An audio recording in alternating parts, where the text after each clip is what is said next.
You know, this is my favorite subject, so I'm gonna be super thorough about this and show you lots of pictures and lots of sources. First off, the peak at the eye. See how my eye looks normally? See what happens when it goes sleepy?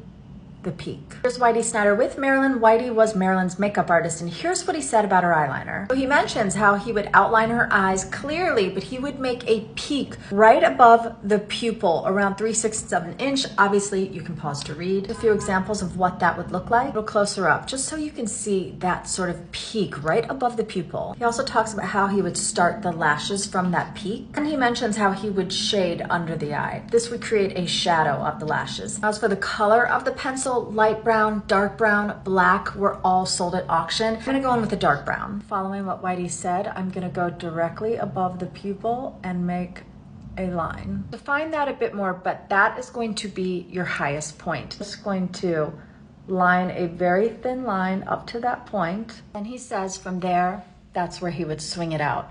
So we're basically just gonna follow the eye and swing it outward. You're not gonna try to create this lift, just giving shape to the lash line. So here's our rough draft. Maybe you're wondering, how far do you actually go with the liner? Well, let me show you this. You can see she drew it out pretty far, but because it was so thin, it sort of blended in with the lashes, so it really wasn't obvious. When the eyes are open, it looks pretty normal, but when you put the eye down sleepy, you get the body in the eye, and the eye looks very long, but you still have the shape. Let's do under and do the lashes. You can see her false lashes in this picture. They were actually quite long, and you can see that they start at that peak. I'm going in with Mondo Studio 747M, and I am actually going to cut 1, 2, 3, 4, 5, cut off the ends, and just use this inner part on the outer part of the eye. Now, if we put on the lashes like we normally do today, they would be straight up in the air, but Marilyn did it this way. So these are not glued on yet, but basically you would point the lash downward. So now you get the lash following the liner. It should work on any shape, but it's